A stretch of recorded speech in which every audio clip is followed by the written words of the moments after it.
Meus irmãos, graça e paz a todos, estamos aqui para o segundo vídeo dessa maravilhosa obra, maravilhoso comentário exegético, Colossenses e Filemão, do Gica Bill. Se você não assistiu o primeiro vídeo, o primeiro review, onde eu falo da parte introdutória dessa obra, né, do Gica Bill, que é um doutor no Novo Testamento, doutor em grego, tem várias obras dele publicadas já em português, traduzidas, né, pela Vida Nova. Assista, para eu não repetir, e eu não vou repetir aquilo que eu já falei no primeiro vídeo. Assista o primeiro vídeo, tá? Para você entender a parte introdutória dessa obra, para depois você assistir esse vídeo aqui, o segundo vídeo, o segundo review dessa obra, aonde eu vou mostrar os comentários que ele faz da carta aos Colossenses, né? Aos Colossenses. E no terceiro vídeo que eu pretendo fazer também, eu vou mostrar Filemão, os comentários da carta a Filemão, tá certo? Então, fique aqui comigo, já deixe o seu like, já se inscreva no canal se você não é inscrito e acione o sininho para receberem todas as notificações. Vamos lá, esse é o segundo review, eu já vou direto para os capítulos, né? Para ganhar tempo. Antes de mostrar os capítulos, deixa eu trabalhar com vocês aqui os discursos que ele trabalha, né? Os discursos que ele trabalha. Deixa eu pegar aqui um dos discursos, que não dá para falar todos. Você tem primeiro aqui, ó, o segundo discurso, né? Critérios para identificar alusões ao Antigo Testamento e seu uso. Qual é a forma que os estudiosos, os eruditos, né, quando estudam uma carta do Novo Testamento ou escrevem um comentário do Novo Testamento, eles identificam alusões ao Antigo Testamento. Então ele vai ensinar aqui ó, os critérios desse discurso. Então deixa eu pegar o discurso 3, sobre Cristo entre os gentios como parte do mistério, na página 587. Então você vem aqui na página 587, que ele vai trazer essa explicação. Discurso 3, tá vendo aqui, ó? Cristo entre os gentios como parte do mistério. O que é mistério no Novo Testamento? Não é uma coisa oculta, uma coisa que não é revelada, uma coisa que está entre cortinas. Não. Mistério era algo que não foi revelado no Antigo Testamento, não estava claro no Antigo Testamento, e agora, por meio do ministério de Paulo, é revelado. É revelado. E Cristo é um desses mistérios.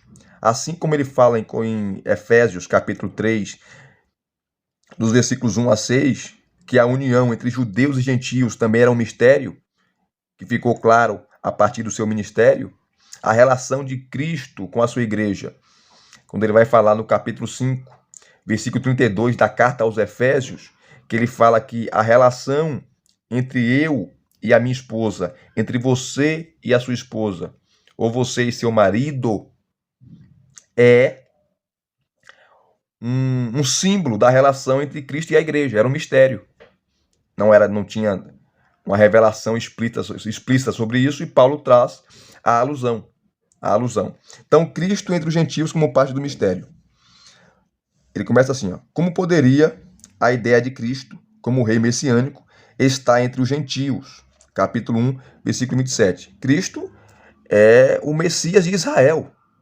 Não tem nada a ver com os gentios. Inclusive o termo Messias, né, que é Machia no hebraico, e Christos no grego, envolve o contexto judaico. Então ele começa aqui a falar, né? Começa a falar. Como poderia a ideia de Cristo como rei Messias, ou rei messiânico, estar entre os gentios, conforme Paulo fala em Colossenses 1:27? Ser parte do mistério em Colossenses, capítulo 1. Ser parte do mistério em Colossenses, capítulo 1, versículo 26 e 27. É uma pergunta, né? De que forma os gentios, em relação a Cristo, têm um papel do mistério, ou no mistério do Antigo Testamento? Tendo em mente que em Colossenses, capítulo 1, versículo 26 e 27, alude especificamente ao mistério de Daniel, capítulo 2, a interpretação culminante desse mistério em Daniel, capítulo 2, versículos 34 e 35, e os versículos 44 e 45, é a rocha, representando o reino de Deus do fim dos tempos, que esmaga a estátua, representando os reinos ímpios do mundo. Depois que aniquila a estátua, a rocha se tornou um grande monte e encheu toda a terra, abarcando ali todos os povos. Daniel capítulo 2, versículo 35. Supõe-se que em toda a terra haverá pelo menos o remanescente de gentios que não fazem parte dos reinos ímpios recém-destruídos, que serão restaurados e se tornarão parte do reino escatológico de Israel e experimentarão a restauração salvífica, da qual o Antigo Testamento testifica em outras passagens. Aqui está as passagens, Isaías e por aí vai, Zacarias. Daniel 7,14, parte do paralelo de Daniel 2, torna explícito o que pode estar implícito na imagem da rocha monte, que enche a terra. A ele, o Filho do Homem, que é Cristo, né? Foi dado domínio, glória e um reino para que todos os povos, nações e línguas o servissem. Não é só Israel, é o reino abrangente de Deus, que vai além dos portões de Jerusalém. O seu domínio é um domínio eterno. Em concordância com isso, se estamos na trilha certa de entender as implicações de Daniel 2, esse capítulo expressa de maneira implícita, né? Implicitamente, e Daniel 7 expressa explicitamente a ideia de que o reino de Israel do fim dos tempos vai incluir os gentios como parte desse reino. A ênfase em Cristo estar entre os gentios em Colossenses 1:27 provavelmente não é coincidência, mas traz à tona com mais clareza o que está implícito em a rocha encher toda a terra em Daniel 2. Colossenses é um esclarecimento do mistério, olha só, mistério que não estava claro em Daniel 2, mesmo que o paralelo em Daniel 7 esclareça Daniel 2 em alguma medida. Aliás, Daniel 7,14 poderia encontrar um eco no fato de Cristo ser a esperança da glória no final de Colossenses 1:27, visto que é uma de somente duas passagens na Septuaginta, a tradução grega, né, no Antigo Testamento, em que se diz que uma figura messiânica tem glória em meio a um reino composto não somente de judeus, mas também de gentios. Então não era tão claro lá em Daniel. Por isso que era um mistério, e agora está sendo revelado. Embora isso seja uma parte específica da revelação do mistério de Deus, o mistério de Daniel 2, vimos que a ideia de os gentios se tornarem parte do reino de Israel e do Filho do Homem pode ser encontrada em outras passagens em Daniel e em Isaías. O cerne do mistério, no entanto, deve ser encontrado em outro lugar. Colossenses capítulo 2, versículos 16 a 23, é paralelo a Efésios capítulo 2, do 14 a 18. Esta passagem realçando que a vinda de Cristo eliminou os marcadores étnicos que havia para identificar o povo de Deus e o substituiu por Cristo, que é a chave para a compreensão do mistério de Efésios 3, a união de judeus e gentios.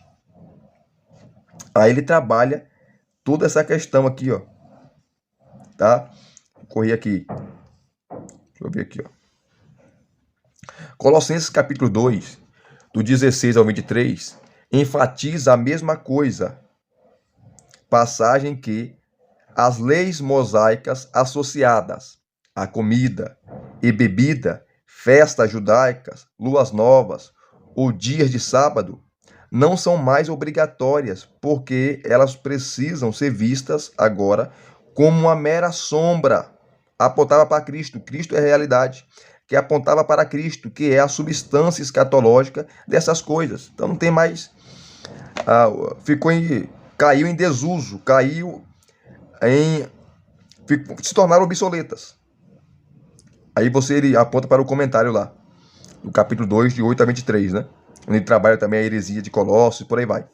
O trecho paralelo a Efésios 2, do 13 a 18, em Colossenses 2, define os decretos. Né, que ele traz a palavra grega aqui, dogma, né? Em Colossenses 2, 14, de Efésios 2, capítulo 15, que Cristo aboliu como expressões nacionalistas exteriores da lei, comida, bebida, festas, luas novas ou sábados. Colossenses 2, capítulo 2, versículos 20 e 21, até mesmo se refere a esses decretos, como a forma verbal, dogma, porque vos submeteis a decretos, que é a palavra dogmatizo, tais como não manuseis, não probes, não toques, que se refere às coisas destinadas a desaparecer com o uso, de acordo com os mandamentos e ensinos de homens. Então ele vai trabalhando toda essa questão do mistério, né? Então no Antigo Testamento não estava tão claro. E o Novo Testamento joga à luz as passagens de Daniel capítulo 2 e Daniel capítulo 7. Cristo como rei do mundo, não só de Israel. Maravilhoso, né? Essas notinhas aqui. Esse escurso. Só vou ler esse. Tem um escurso 4, né? Que ele trabalha a expressão, o que significa lá a incircuncisão da vossa carne. O incircunciso era aquele que não fazia parte do povo de Deus. Para um gentio fazer parte do povo de Deus, se tornar um prosélito, ele tinha que praticar a lei de Moisés, guardar a lei de Moisés, mas primeiro, para entrar no pacto da aliança, ele tinha que praticar a circuncisão, fazer aquela cirurgia, né? Que eu chamo de cirurgia de fimose, no órgão sexual, no seu órgão sexual. Por isso que quando Davi vai lutar com Golias, ele falou aquela expressão famosa, né? Quem é esse circunciso? Quem é esse aí que Deus não tem aliança? Quem é esse aí pagão? Quem é esse miserável? Porque a circuncisão, naquela época, no Antigo Testamento, aplicava todos aqueles que eram circuncidados, faziam parte da aliança de Deus, do povo de Deus, e por aí vai. E no discurso 4, ele trabalha esse contexto, né? O contexto do Antigo Testamento, da expressão a incircuncisão da vossa carne, que aparece em Colossenses 2,13. Maravilhoso. Não dá para ler aqui por causa do tempo, tá? Então vamos aqui para a exposição. A exposição. Olha só. Deixa eu pegar aqui, ó. Cadê? Deixa eu ir logo para Colossenses capítulo 1, versículos 15 a 23, página 99. Ele trabalha algumas questões maravilhosas. Aqui, ó. A supremacia de Cristo sobre a primeira criação é um padrão para a nova criação. Como eu falei para vocês, né, você tem a primeira parte aqui em negrito, onde ele explica, né, o assunto que ele vai abordar, ele vai expor, para depois começar a exposição. Veja, exposição longa, né? Lembrando que o capítulo 1, dos versículos 15 a 20, é um hino. Era um hino que era cantado, era entoado, e Paulo usa esse hino para falar da soberania de Cristo, para falar da suficiência de Cristo, né? Atacando e colocando o machado da verdade na raiz da heresia ali em Colossos, que estava diminuindo a sua obra vicária e expiatória na cruz do Calvário. Maravilhoso. Então, depois de um pano de fundo sobre o assunto, que está aqui em negrito, né, onde ele trabalha de maneira expositiva, exegética, aplicando a hermenêutica, uma interpretação totalmente coerente com o contexto, ele começa a trabalhar essa questão, né? Então você tem aqui, ó. Cadê? Ele fala aqui, ó. Mais diretamente, os versículos 15 a 20, junto com os versículos 21 a 23 do capítulo 1, né, são uma explicação dos versículos imediatamente anteriores. Isto é, quem Cristo é como o filho do seu amor. Em quem temos a redenção, o perdão dos pecados, que é o versículo 13, parte B, e o versículo 14. Lembre-se que os versículos 13b e 14, a respeito de Cristo, fazem parte dos versículos 12b e 13, parte A, relacionados à obra do Pai na salvação, de modo que todos os versículos, capítulo 1, versículos 12, parte B, ao versículo 14, fornecem a base para dando graças ao Pai, do versículo 12, parte A. Aí ele vai trabalhando todo o contexto aqui, ó, tá? Para nós chegarmos aos versículos 15 a 20, né? Ou a 23. Então, ele dá uma introdução longa, né? Para começar o assunto. E aqui ele vai dividir, né? No final, tem as subdivisões. Para quem prega expositivamente, é maravilhoso, como eu, né?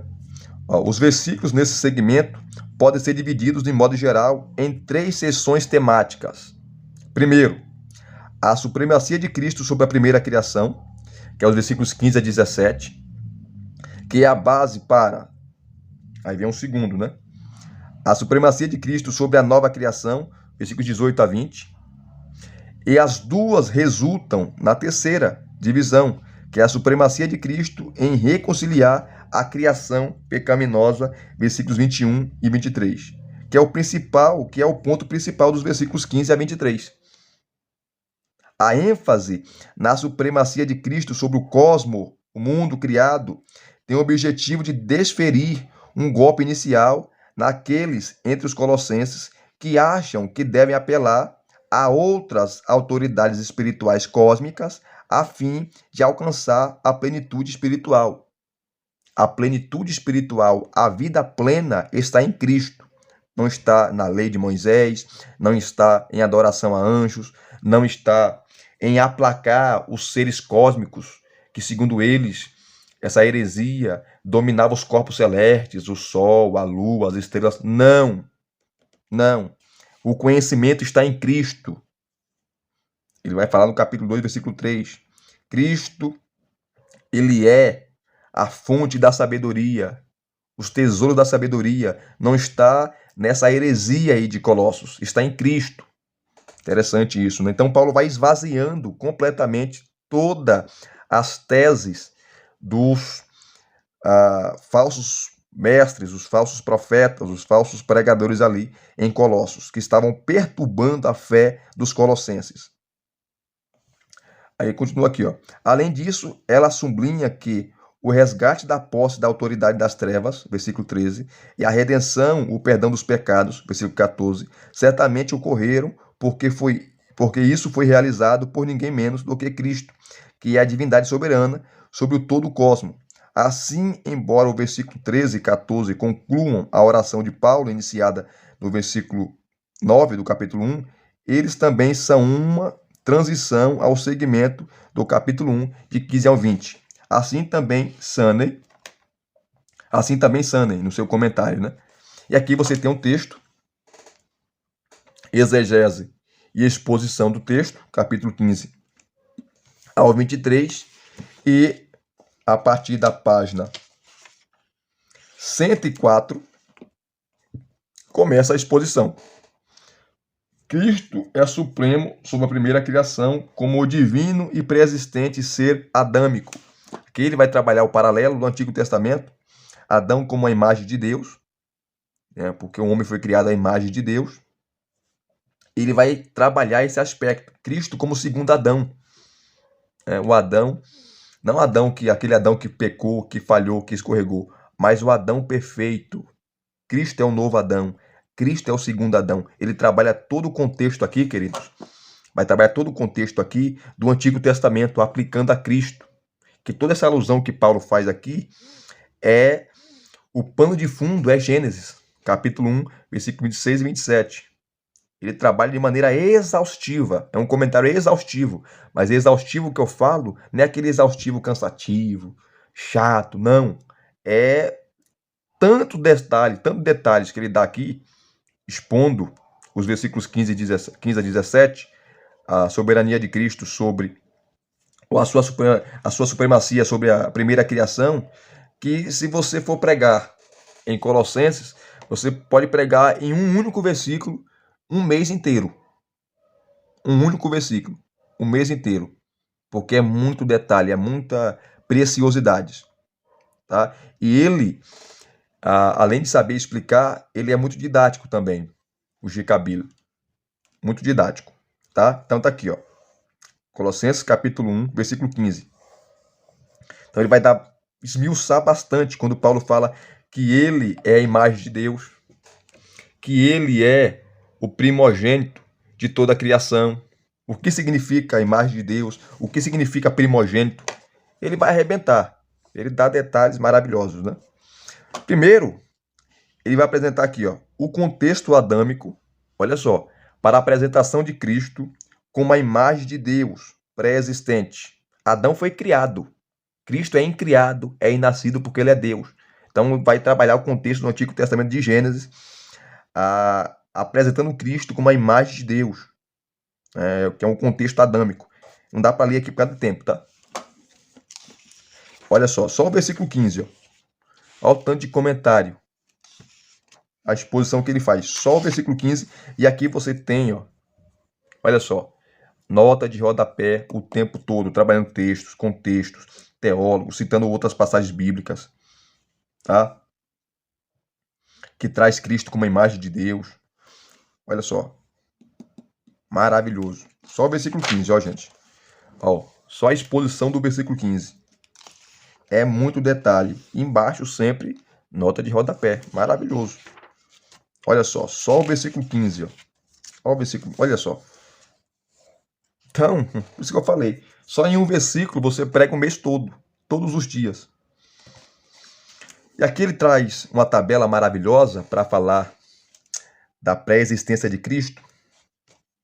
Ele trabalha aqui, ó. O Filho eterno, que é a imagem de Deus não criada. Colossenses 1,15. Aí você tem o Filho eterno esboçado na história, que ele nasceu, né? A encarnação de Cristo. Aí você tem o primeiro Adão criado à imagem de Deus. Tá? Aqui do outro lado você tem, ó, o Filho eterno ressuscitado na história. Cristo como o último Adão ressurreto. Então você tem primeiro o Filho eterno esboçado na história e o Filho eterno ressuscitado na história. O primeiro Adão criado à imagem de Deus e você tem Cristo como o último Adão ressurreto. Aí você tem as passagens aqui embaixo, 1 Coríntios capítulo 15, do 45 a 49, prenuncia o movimento histórico da protologia à escatologia. E Romanos capítulo 5, versículo 14, parte C, prenúncio histórico do segundo Adão e eterno Adão. Olha só que maravilha. Então ele trabalha todo esse contexto. Capítulo 1, versículo 15. Só o versículo 15 ele está comentando. Depois ele vai trazer aqui mais coisas, mais detalhes, tá? Olha, o contexto adâmico para a apresentação de Cristo como primogênito, que é a parte B do versículo 15. Primeiro ele é a imagem de Deus. Depois ele é o primogênito de toda a criação, que significa, William Barclay fala no seu comentário da carta aos Colossenses, que a expressão primogênito aqui se refere também à sua alta posição de honra, a sua mais alta posição de honra. Não fala aqui que ele é criado, tem nada a ver com isso. Tá? Fala da sua mais alta posição de honra. Maravilhoso, né? Olha só. Então você tem só o versículo 15, gente. Olha o tanto de comentários. Meu Deus do céu. Ele abordando só o versículo 15. Acabando aqui, ele começa a expor o versículo 16. Tá? Depois o versículo 17. Que é a primeira parte, né? Versículos 15 a 17. A soberania de Cristo, a supremacia de Cristo sobre a nova criação.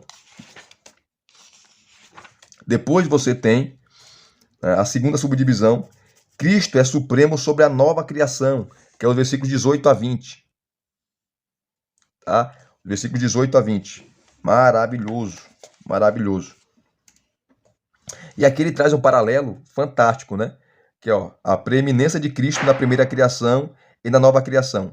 Na primeira criação, ele é a imagem do Deus invisível, o primogênito de toda a criação. Ele existe antes de todas as coisas, porque por ele todas as coisas foram criadas nos céus e na terra. Primeira criação. Na nova criação, ele porque o Pai achou por bem que toda a plenitude habitasse nele. Ele também é o primogênito dentre os mortos. Ele é o cabeça, princípio, para que ele mesmo venha a ter o primeiro lugar em tudo. O Pai achou por bem que, por meio dele, reconciliasse todas as coisas com ele mesmo, tanto as coisas que estão na terra, enquanto as coisas que estão nos céus. Olha só, a supremacia na primeira criação e na segunda criação. Maravilhoso. Aqui é o texto grego, tá? Olha só, para quem ama o grego, gente, isso aqui é maravilhoso. Texto grego, em forma quiástica, que ele faz aqui, ó. E aqui você tem a tradução. Ó, versículo 15, parte A, em grego. Você tem o versículo 15, parte A, né? Aqui traduzido. A imagem de Deus, o primogênito. Aqui você tem o versículo 18, que é a exposição exaustiva. Não dá para ler por causa do tempo, né, gente? Que é muita coisa que ele fala aqui. Tá? Muita coisa mesmo. Aí você tem o versículo 19, a exposição que ele faz, tá? Depois você tem as notas adicionais, que essas notas ele trabalha aquilo que não deu para trabalhar no comentário. As notas adicionais, que é grego, né? As palavras gregas. Ó, Salmo 67, versículos 17 e 18, na Septuaginta. E Salmo 68, versículo 17 e 18, na tradução massorética, né? Você tem aqui, ó, em grego. Quem não conhece grego vai ficar boiando, né? Mas ele tem aqui, você tem no comentário, aí ele explicando, traduzindo, dá para você entender. Até aqueles que não têm noção nenhuma de grego, de nada. Você vai compreender. Claro, não vai compreender tudo porque você não domina, né? Mas quem tem uma noção de grego vai entender muito bem o que ele vai falar aqui. Ele vai trabalhar primeiro aqui as notinhas, né? Olha só.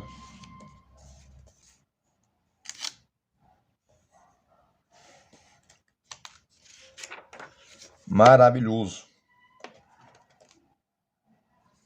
Aqui ele vai trabalhar, ó, no versículo 19, a ideia do templo, tá? Cristo está tabernaculando entre nós. E que é o templo agora? O templo é um lugar físico?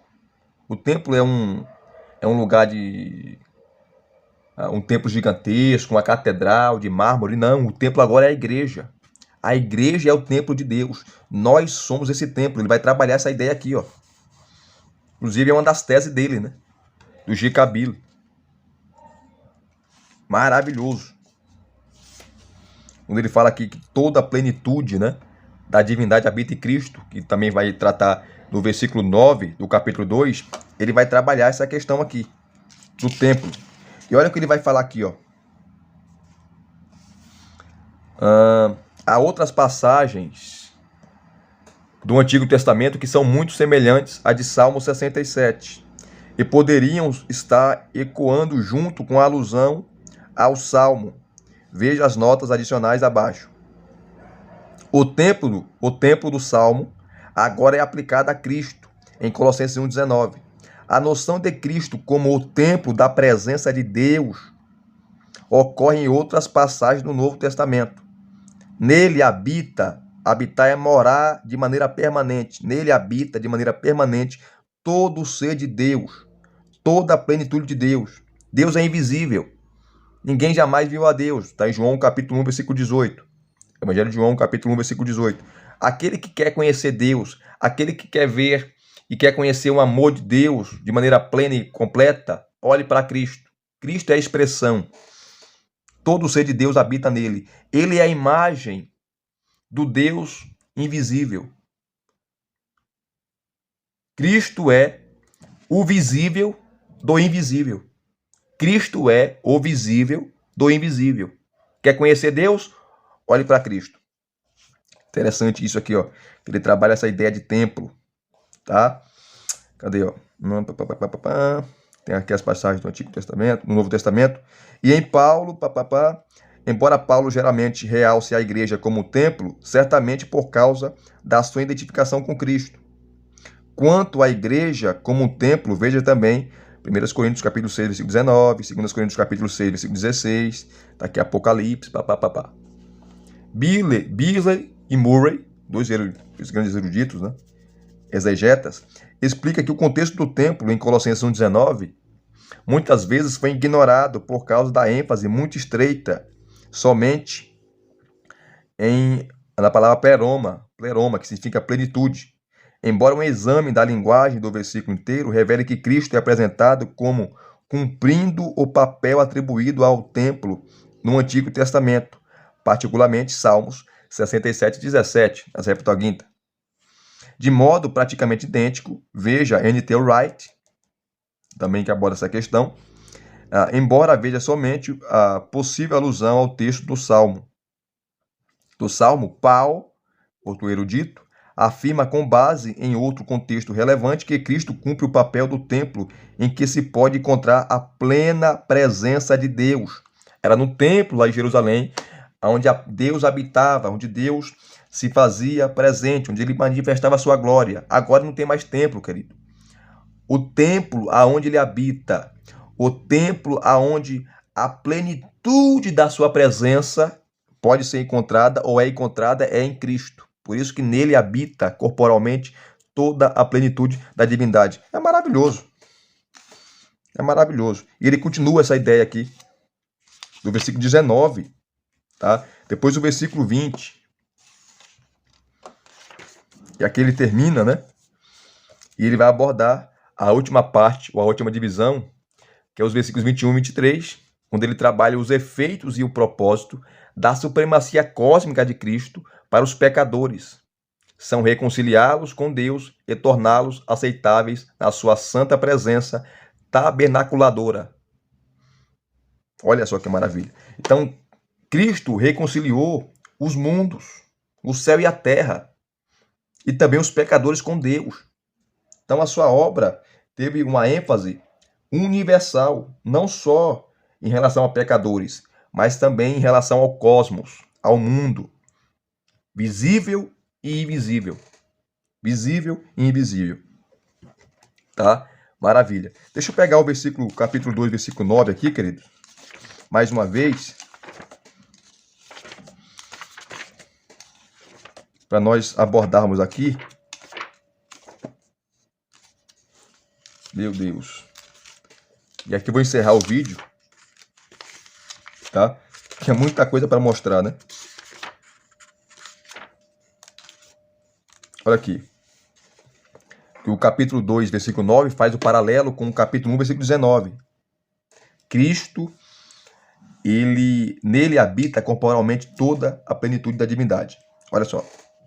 O versículo inicia com porquê, que é a palavra grega ot, que é roti, para indicar que uma razão agora está começando a ser dada sobre o que a filosofia não tem, por não ser baseada em Cristo. Que filosofia é essa? A filosofia pagã, a heresia colossense, que está no versículo 8 do capítulo 2.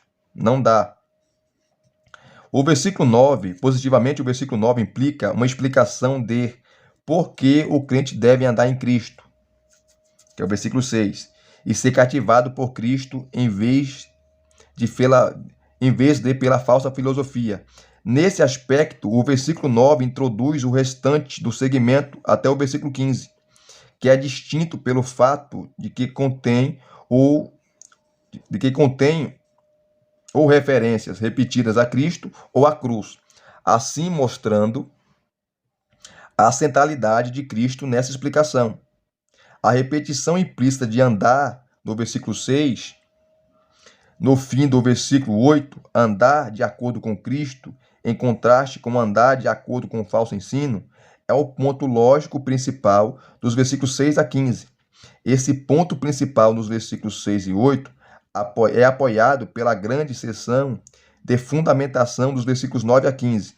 A principal razão apresentada para a filosofia ser tão deficiente e implicitamente os crentes devem andar não de acordo com essa filosofia, mas de acordo com Cristo, é que nele toda a plenitude, todo o ser de Deus habita corporalmente, em um corpo humano, em um corpo de Cristo. Essa oração tem sido tema de muita discussão. Aqui ele vai trabalhar essa questão, tá?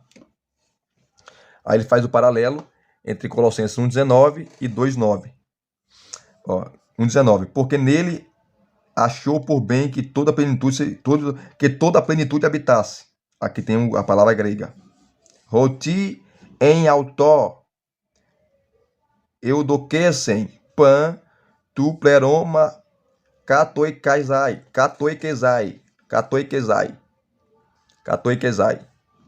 Aí versículo 9. Porque nele toda a plenitude divina habita corporalmente. Aí você tem aqui, ó. Roti em autó, katoikei, pan, tu pleroma, tes, teotetos, somáticos. Aqui ele vai explicar. Tá? Aqui é o mesmo texto, a mesma referência.